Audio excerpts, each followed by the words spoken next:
In 1875, a British research ship stopped in the middle of the Pacific Ocean and the crew lowered a sounding line into the water. Their job was to map the ocean floor, drop the weighted line, wait for it to hit bottom and record the depth. They had done this hundreds of times before, but this time the line kept going and going and going.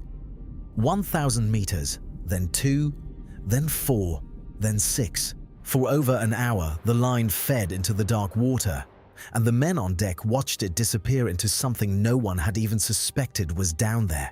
When the weight on the line finally hit bottom, they measured 8,184 meters. At the time, the deepest measurement ever recorded on Earth. We can only imagine what those sailors felt, watching that line sink deeper and deeper into the black water, in an age when stories of the Kraken and sea monsters still haunted every ship that crossed open ocean. And that was exactly how we discovered the Mariana Trench. But wait, 8,000? If you know anything about the Mariana Trench, you've probably heard a different number, probably something closer to 11 kilometers. So where did the missing 3 come from? Did the crew of the Challenger make a mistake? Well, not really. They measured it correctly, but they were measuring the wrong spot. The HMS Challenger in 1875 found the trench as a hole, a vast depression in the Pacific floor stretching for thousands of kilometers, but it did not find the deepest point inside it. That specific spot was located decades later with far better tools. In 1951, a second research vessel, the HMS Challenger 2, returned to the same region carrying echo-sounding equipment. And instead of dropping ropes, it sent sound waves into the water and timed how long they took to bounce off the seafloor. The measurements came back at around 10,863 meters. They had found a point within the trench nearly 3 kilometers deeper than the original measurements. And that is how Challenger Deep got its famous name. But even that was not the final answer. Later expeditions with increasingly advanced sonar returned different results, and finally, in 2010, a multi-beam sonar survey returned an official measurement of 10,935 meters, except that number is still disputed. A century and a half after that first expedition, we are still arguing about the most basic question you can ask about a trench. How is that even possible? Part of the reason is the sheer scale of what we're dealing with. The Mariana Trench is not a single hole. It is a depression over 2,500 kilometers long and roughly 69 kilometers wide. The thing most people picture when they hear Mariana Trench is the single deepest point. But it is actually one specific spot inside that enormous trough. Challenger Deep, the deepest point on the surface of the Earth. And if a century and a half of measurements has not settled the depth, a number you can verify with instruments, then what does that tell us about everything else? What do we actually know about what exists down there in the permanent darkness at the bottom of this thing? There is only one way to answer that. We have to go down there and see it. Let's start at the top and work our way down. The top 200 meters of the ocean are called the Twilight Zone, and for good reason. This is the only layer that has enough light for photosynthesis to work. Phytoplankton converts sunlight into energy. Small fish eat the phytoplankton, and the bigger fish eat the smaller fish. Almost everything you picture when you think of the ocean. Coral reefs, schools of tuna, sharks patrolling warm water, lives right here in Twilight Zone. And this thin strip near the surface produces more than half of all oxygen on Earth. And for most people, this layer is the entire ocean they know. It is also where the water is warm, and the very top of it is forgiving enough to swim through. But that forgiveness ends quickly. At a depth of 200 meters, the pressure has already climbed to around 21 atmospheres. At an unprepared descent, your eardrums would have ruptured long before you got there. And alongside the rising pressure, the deeper you go, the more colors begin to fade. Red disappears first, absorbed within the first 50 meters. Below that depth, anything red, your blood, the side of a fish, a piece of cloth, will look black. Orange follows next, gone by around 100 meters. Then yellow, fading out by 150 meters or so. And by the time we pass 200, only blue and green remain. and the world has flattened into a dim, monochrome wash of cold blue light. This zone, from 200 to 1,000 meters, is called the Twilight Zone, and the most interesting part of our journey is only beginning. By 600 meters, even the last spectrum of blue light is gone, and by that point, the human eye simply won't see anything.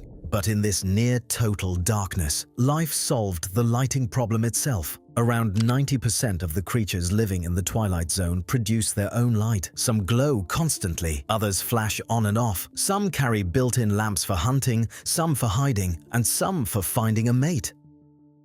Take the Dana octopus squid, a massive, dark crimson predator nearly 2 meters long, with mantle fins like wings and clawed hooks instead of suckers along its arms. At the tips of its 2 longest arms, it carries the largest light-producing organs ever found in any animal on Earth. Bioluminescent bulbs the size of a chicken egg, covered by black skin shutters, that the squid can open and close at will. The most numerous vertebrate animals on the planet also live in this zone, small fish called lanternfish, named for the rows of glowing dots along their bodies. There are estimated trillions of them, and every night almost all of them rise hundreds of meters toward the surface to feed in the safer dark of the upper water column, then sink back down before dawn to escape the predators that hunt by daylight. They do this in unison, every night, across every ocean on the planet. It is the largest synchronized migration of biomass on Earth, and it has been happening every single night for as long as anyone has been measuring it. Some creatures also use bioluminescence to hide. The most elegant version of this trick is called counter-illumination, and the hatchetfish is the textbook example. It is small, silver-bodied, and almost flat, a thin slice of fish. A predator looking up at it from below would normally see a dark silhouette against the faint blue glow of the surface above, but the hatchetfish has rows of light-producing organs lining its underside, and it tunes their brightness to match the light filtering down from above. Seen from below, the silhouette completely disappears, and the fish simply glows itself out of sight. Other creatures use light to lure prey close. Take the anglerfish, probably the most recognizable creature in the deep ocean and arguably its ugliest. It dangles a glowing bait directly in front of its enormous mouth and waits for prey to come. The bait itself is an evolutionary modification of the dorsal spine. What was once a fin ray became a fishing rod with a tiny pocket of bioluminescent bacteria living at the tip. The fish twitches it to mimic something small and edible swimming through the dark. When something comes close to investigate that interesting blue light, the anglerfish is already waiting for dinner. The same lure also helps the species reproduce. Male anglerfish are dramatically smaller than females. They simply use the female's bait as a beacon to find her in the dark. And then there is the vampire squid. Despite the name, it is not a vampire, and not really a squid, but what it does have is one of the strangest defensive weapons in the ocean. Most squid and octopuses, when threatened, eject a cloud of dark ink and disappear behind it. But ink is kinda useless in this place. There is no light for it to block. Somewhere in its evolutionary history, the vampire squid abandoned its ink sac entirely. Instead, when something attacks it, it ejects a thick cloud of bioluminescent mucus from the tips of its arms. The attacker is dazzled by the brightness, and the vampire squid switches off the rest of its body lights, then vanishes into the darkness while the predator tries to eat the glowing ink cloud. But ignoring all of this bioluminescent stuff, sperm whales, the largest toothed predators on Earth, dive routinely through the Twilight Zone. They are heading down to hunt giant squid. Often, we find adult sperm whales surfacing with circular sucker-shaped scars across their heads and flanks, sometimes 10 centimeters across, left by squid arms strong enough to mark a sperm whale for the rest of its life. We have almost never seen these fights happen. We just know they do, because the whales come back up wearing the evidence. The giant squid will get more of our attention later. And don't forget, the pressure keeps rising. At 500 meters, it is around 50 atmospheres. At 1,000, it is over 100. You can probably see where this is going. Every 10 meters of water adds roughly 1 more atmosphere of pressure.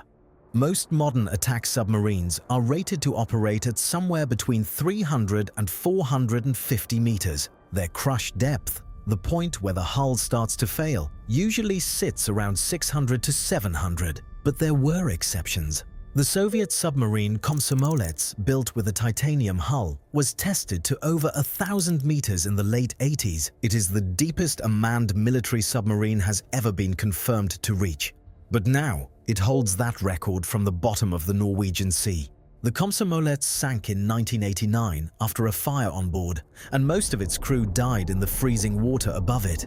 And it proved that putting a submarine below 600 meters is not a really good idea. And this is where the conventional underwater world ends. From here on down, every meter of progress is a fight between the best minds in deep-sea science and the ocean itself. The Komsomolets sank at less than a tenth of the depth we are heading toward. What could possibly survive at depths that would crush even our strongest submarines? Welcome to the Midnight Zone. From 1,000 to 4,000 meters down, the ocean is in permanent total darkness.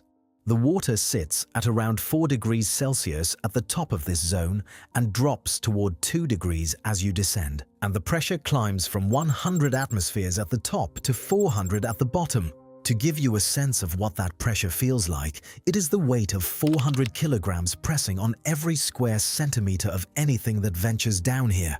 You probably remember the Titan submersible incident of June 2023. A privately built carbon fiber vessel by OceanGate was making a descent toward the wreck of the Titanic, sitting at around 3,800 meters on the floor of the North Atlantic. At roughly 3,500 meters into the dive, the hull failed. The implosion was instantaneous. The vessel collapsed in milliseconds, faster than the human nervous system can register pain. All 5 people on board died. Stockton Rush, OceanGate's CEO, who had ignored repeated warnings from engineers about the carbon fiber design. Paul Henry, one of the world's leading Titanic experts. Shahzada Dawood, his 19-year-old son Suleiman, and Hamish Harding.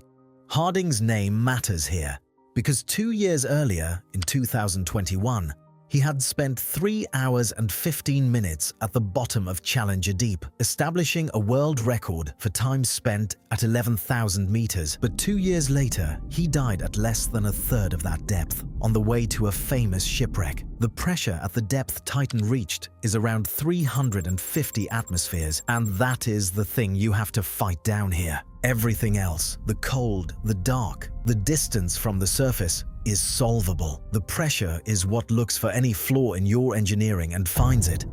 But life, somehow, does not just survive in this zone, it thrives. Meet the barrel-eye fish, small, no more than 15 centimeters long, and at first glance, almost ordinary. Until you look at its head. The entire top of its skull is transparent. A clear, fluid-filled shell through which you can see 2 glowing green eyes set deep inside the head, looking straight up through the see-through skull. The whole creature looks like something pulled directly out of a 70s science fiction film. The barrel eye lives near the upper boundary of the Midnight Zone, where there is still a trace amount of surface light filtering down from far above. Its upward-facing eyes are built to detect the silhouettes of small prey drifting overhead against that faint glow from above. We did not even know what this fish actually looked like until 2009. Every specimen ever pulled up by nets had its delicate, transparent skull destroyed by the change in pressure. Then a research vessel filmed one alive at around 750 meters, and the strange fish from a 70s sci-fi movie was documented for the first time. Further down, food gets rare, really rare. And when food is rare, you cannot afford to be picky about size. And the gulper eel totally agrees on that. His body is mostly tail, and his head is mostly mouth. A hinged jaw at the back of the skull that stretches wider than the rest of the eel's body, like a pelican's beak unfolding into a black, expandable bag. The gulper eel can swallow prey 4 to 5 times larger than itself. Imagine being a predator chasing what looks like a tiny fish through the dark, only to find out that the tiny fish has a mouth bigger than your entire body and is now swallowing you whole. But there is another way to feed in the midnight zone. You probably don't know this, but the ocean is constantly raining. Every day, billions of tons of organic material drift downward from the sunlit surface. Dead plankton, fecal pellets, scales, bits of decaying tissue, broken off pieces of jellyfish, the leftovers of every meal eaten in the upper ocean.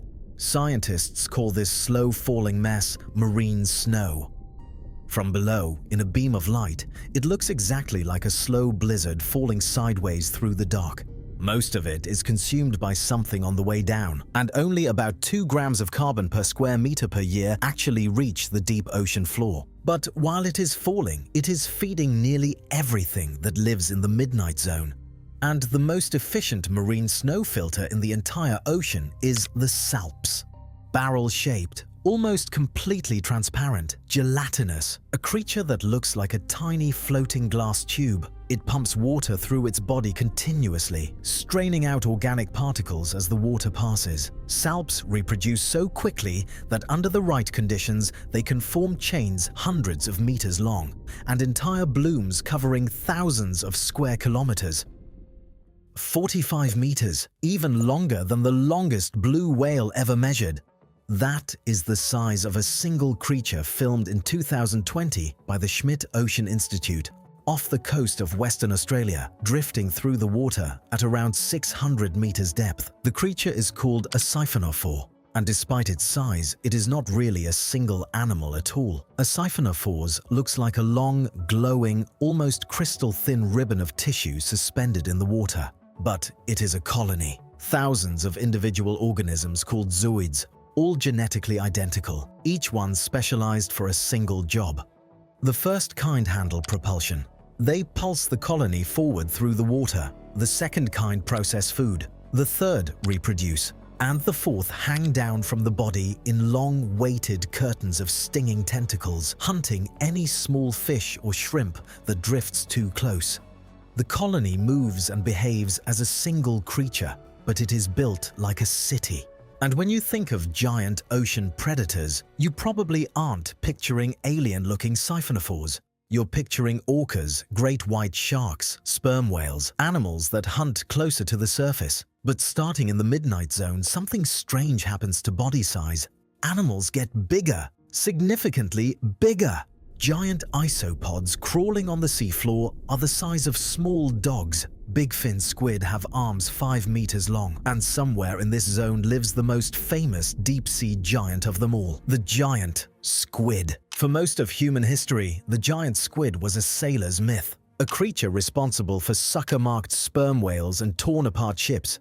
We had specimens washed ashore or pulled out of dead whales' stomachs. We had countless illustrations passed down through history, and an even larger collection of stories from sailors. What we did not have, until the year 2004, was any evidence at all of what one looked like alive. Tsunemi Kubodera spent years lowering long-line cameras off the coast of the Ogasawara Islands, baiting them with smaller squid as prey and dropping them between 600 and 900 meters. After years of nothing, he finally caught a giant squid attacking the bait. The first photographs of a living giant squid in its natural habitat ever taken. Adults of this species can reach 13 meters in length, including their 2 long feeding tentacles. They have the largest eyes of any animal on Earth. Each eye the size of a dinner plate, evolved to catch the faint silhouettes of sperm whales descending toward them in the dark. They are in many ways the apex predator of this zone, and they are also regularly the prey of something larger that comes down from above to hunt them. Exactly as we mentioned earlier. We are now 4 kilometers down. The pressure has multiplied 400 times, and we are about to reach what is, for almost the entire planet, the actual ocean floor. The Abyssal Zone stretches from 4 to 6,000 meters down. And for most of the planet, it's the actual seabed, the flat, dark, sediment-covered floor of the ocean. And it is also the largest habitat on Earth. The Abyssal Plain covers more than half of the planet's surface. It is bigger than every continent combined, and for most of human history, nobody had ever seen it. The water down here sits at around 2 degrees Celsius. The pressure runs from 400 to 600 atmospheres, and the food supply is whatever falls from above. A thick, slow-built carpet of organic dust that has been accumulating on this seabed for millions of years. Most of the abyssal plain is, biologically speaking, almost empty. The animals that live here are spread thin across enormous distances, moving slowly, conserving energy, and waiting for whatever happens to drift down from far above. And then, every once in a while, something incredible happens. A whale dies. When a large whale dies near the surface, its body sinks. A blue whale carcass weighs over 100 tons. It falls slowly over hours, sometimes days, drifting through every layer we have just descended through and eventually settles on the abyssal floor. Scientists call this a whale fall, and it is one of the most significant events that ever happens for the creatures living in these depths. The first wave of scavengers arrives within hours. Hagfish, sleeper sharks, deep-sea rat tails, anything in the area that can smell decay across kilometers of dark water. They strip the soft tissue from the bones in a matter of months, leaving a skeleton on the seabed, surrounded by a stain of organic matter in the sediment. But the real interesting stage starts after that. For years afterward, smaller scavengers, crustaceans, polychaete worms, and tiny snails slowly work their way through what's left. And then come the bone eaters. Meet Osedax, the zombie worm, a small, soft-bodied animal, only a few centimeters long, with no mouth, no stomach, and no anus. They are essentially feeding tubes with roots, and those thin, brownish-red filaments you can see covering the bones, those are the worms. Osedax burrow into the bones of the dead whale and secrete acid through their roots, slowly dissolving the bone matrix from the inside out. Then bacteria living inside their bodies break down the fats and proteins locked away in the bone marrow, and the worms feed on what the bacteria produce. A single whale can support an entire localized ecosystem for 50 years or more. And now, while we're here on the abyssal plain, let's talk about size. Because in the deep ocean, something strange happens to body proportions. It is called deep-sea gigantism, and it reaches some of its strangest forms here in the abyssal. The most famous example is probably the Magna Pinna squid, a thin, alien-looking creature with elbow-jointed arms that can stretch 6 or 7 meters from a small central body. You have probably seen the viral footage of one drifting in the dark, looking like something from your nightmares. They have been filmed at depths between 2,000 and nearly 5,000 meters, but every Magna Pinna scientists have actually caught and studied has been caught young. The full-grown, adult-sized creatures we see in the videos have never been caught. A more common giant down here is the supergiant amphipod. Amphipods are normally tiny shrimp-like creatures that live in shallow tide pools, usually only a few millimeters long. But the supergiants of the abyssal plain reach over 30 centimeters in length. Picture a creature roughly the size of a small puppy with the body plan of a flea. That is the basic shape of a supergiant amphipod scuttling across the dark seabed. Which brings up an obvious question.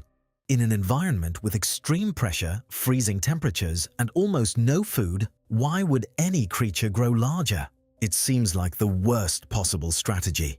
A bigger body means more cells to maintain, more energy required to move, and more food needed to stay alive. Exactly the resources this place has the least of. Scientists believe there are 4 main reasons. First is the cold. At 2 degrees Celsius, metabolism slows dramatically. Animals live longer, grow more slowly, and reach larger final sizes than their warm water cousins. Second, the dissolved oxygen content of cold deep water is significantly higher than warm surface water, and more oxygen means more energy available for bodybuilding. Third, being big simply means being harder to eat. In a place where food is rare for everything, including predators, simply being too large to swallow is a powerful defense. And fourth is food economics. In an environment where meals are rare and unpredictable, a larger body stores more reserves and survives longer between encounters. This combination produces creatures that look like blown-up versions of their shallow water relatives. And along the walls of the trench, in this same depth range, something else starts appearing.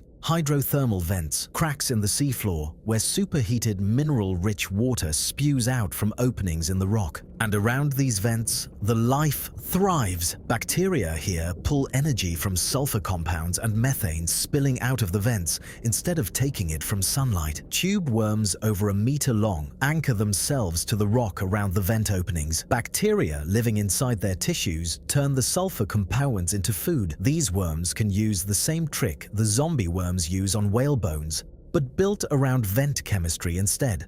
For now, we keep descending, and at 6,000 meters, something appears that makes the Mariana Trench and Challenger Deep specifically unique on this planet. The Abyssal Plain ends. The Pacific, Atlantic, and Indian Oceans all level off somewhere around 6,000 meters, and anything below 6,000 meters covers less than 1% of the planet's surface. The Mariana Trench, along with a few other trenches around the world, keeps descending nearly 5,000 meters deeper than the surrounding plain. But why? The answer comes down to how the giant tectonic plates of the Earth's crust interact with each other. Two enormous plates meet right here, the Pacific Plate and the Philippine Sea Plate. The Pacific Plate is older, denser, and heavier. And when two plates of crust meet at this kind of boundary, the heavier one slides underneath the lighter one.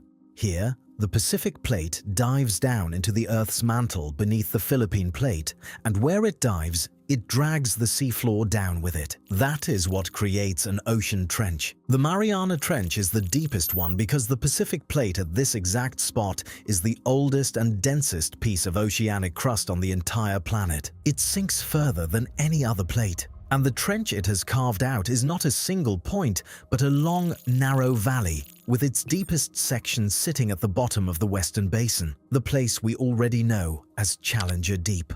We are now standing at the edge of where the Abyssal Plain ends and the seafloor drops away. Below this point, the way creatures survive changes completely. The next section of this descent, the depths between 6,000 meters and the floor at 11, is where almost everything you have come to expect about life in the ocean stops being true.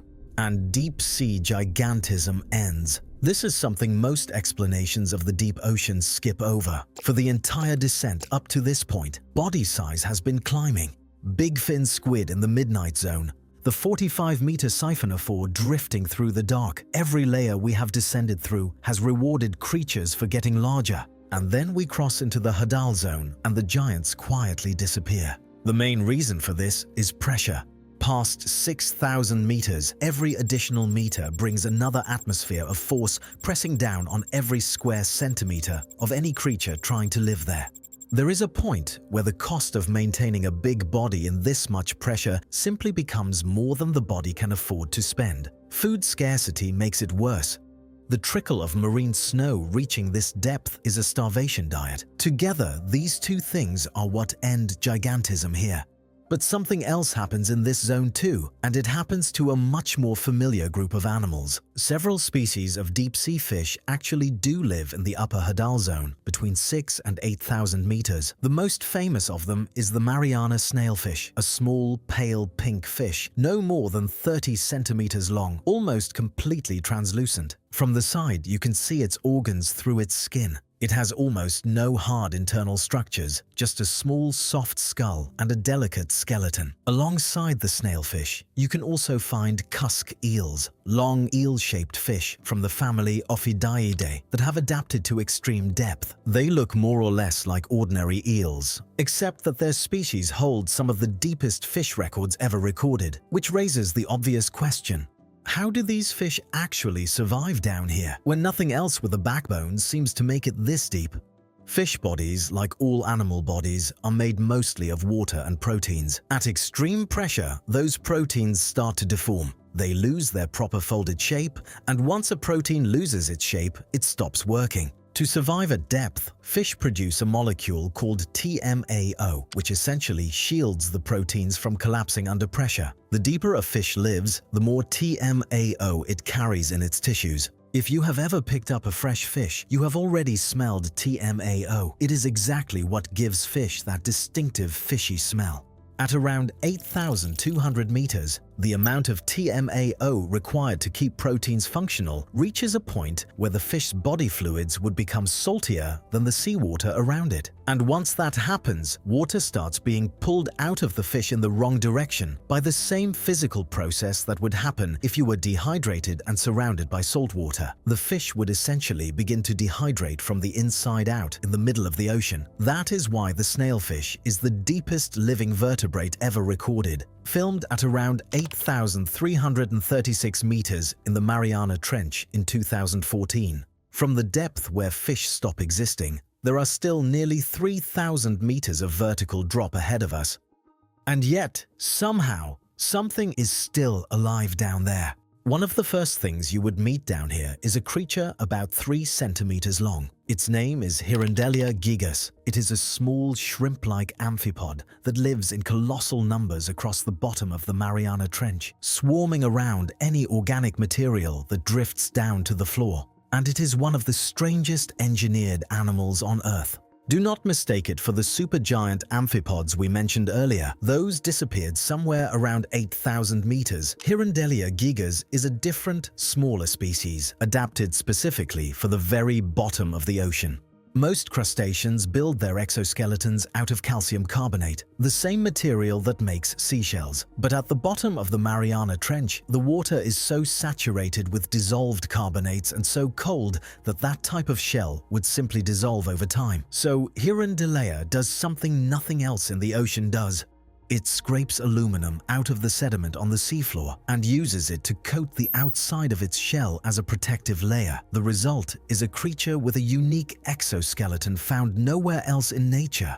And that is just one organism. Around the amphipods, on the trench floor itself, you can find xenophyrophores, single-celled organisms the size of grapefruits. And what you are looking at when you see one is literally one single cell, 20 centimeters across. They build delicate, shell-like structures around themselves out of sediment and feed on whatever marine snow manages to reach this depth. You can also find hydrothermal vents along the walls of the trench, cracks that release scalding water full of dissolved sulfur compounds and methane. Around these vents, many types of bacteria thrive on this water, pulling energy from sulfur and methane the way plants on the surface pull energy from sunlight. These bacteria support entire ecosystems, and the most striking residents are Pompeii worms.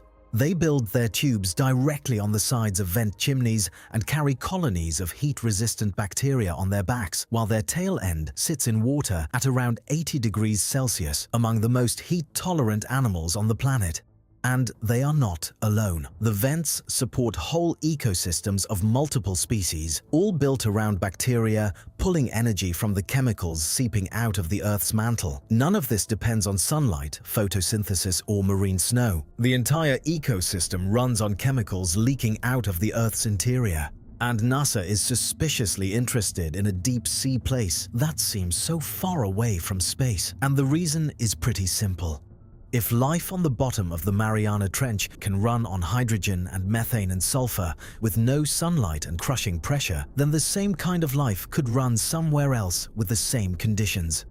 Europa, the moon of Jupiter, has a liquid water ocean trapped under 40 kilometers of ice. And Enceladus, the moon of Saturn, has the same setup. Both moons show signs of hydrothermal activity on the seafloors of their hidden oceans. If anything lives down there, it would probably look very similar to what we are looking at right now in the Mariana Trench. NASA actually studies the trench as the closest extraterrestrial ocean simulator on Earth.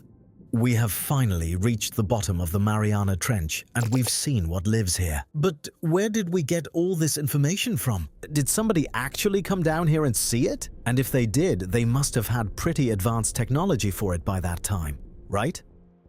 On January 23, 1960, 2 men climbed into a steel sphere about 2 meters across and started descending into the Mariana Trench. Their names were Jacques Piccard and Don Walsh. Piccard was a Swiss oceanographer, and Walsh was a US Navy lieutenant. The vessel they were sitting inside was called the Trieste. The Trieste was a Swiss-designed bathyscaphe, a contraption built around a single concept. The pressure sphere was a thick-walled steel ball, just barely large enough for 2 people to sit inside. That sphere was bolted to the underside of a much larger tank filled with gasoline, which was used as a buoyancy fluid because it floats in seawater and resists being compressed at high pressure. To descend, the crew released iron pellets as ballast. To ascend, they released more pellets. That was broadly the whole system. Inside the sphere, there were no cameras, no sampling equipment, and no scientific instruments to speak of. There was only a small porthole, a few basic gauges, and an underwater telephone for communication with the surface. That was it. 2 men, 1 steel sphere, and the deepest place on Earth waiting for them. The descent itself lasted 4 hours and 48 minutes. Picard and Walsh sat in near darkness, breathing recycled air, watching the depth gauge climb past every previous record ever set by a manned vessel. They passed 3,000 meters, then 5, then 7.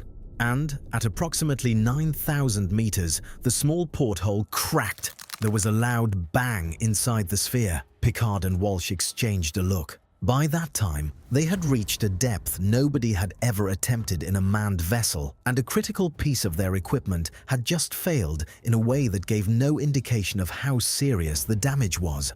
The crack was on the porthole, and if it propagated, the implosion would be instantaneous and total.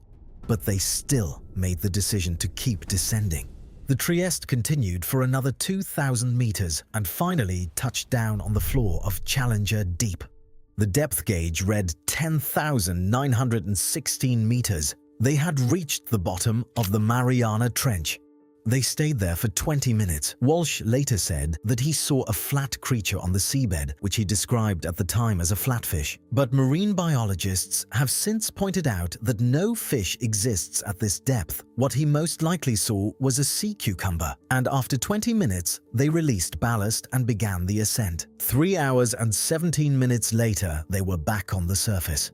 They didn't take any photographs, and they didn't collect any samples. The only evidence the crew brought back from the bottom of the deepest place on Earth was their own memory of having been there. And what happened next is one of the strangest parts of the entire story. Nobody came back.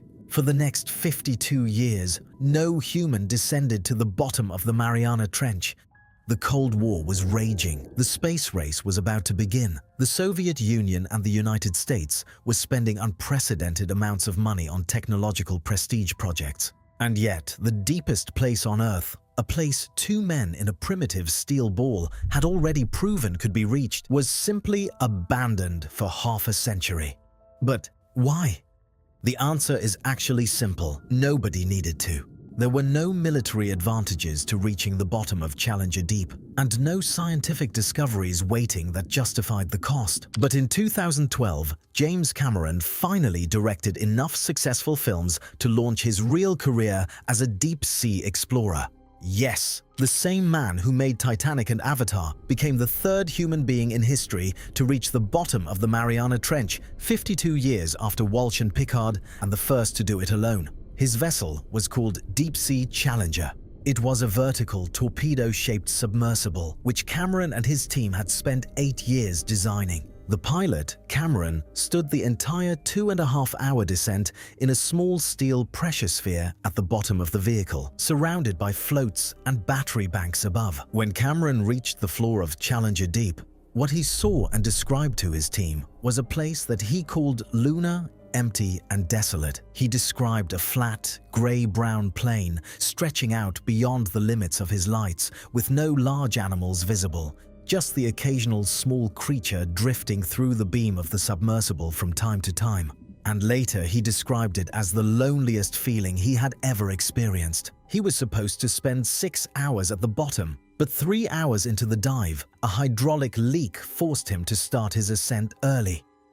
The samples he managed to bring back, though, were genuinely valuable. They contained 68 species of microbes that had never been recorded by science. 7 years later, in 2019, an American explorer named Victor Vescovo became the fourth person to reach Challenger Deep. Vescovo's vessel, the DSV limiting factor, was something genuinely new. It was the first submersible ever rated for unlimited repeated dives to full ocean depth. And then, just 1 year later, the Chinese government joined the conversation in a major way. In 2020 and 2021, the Chinese Academy of Sciences operated a manned submersible called Fenduja, meaning striver, which conducted 33 separate dives to the bottom of the Mariana Trench in the space of 2 years. They brought back samples that, when sequenced, revealed more than 7,000 new species of microbes, 89% of which were completely unknown to science before the expedition. But the most remarkable thing the Fenduja filmed was something Cameron had not seen at all. At around 9,000 meters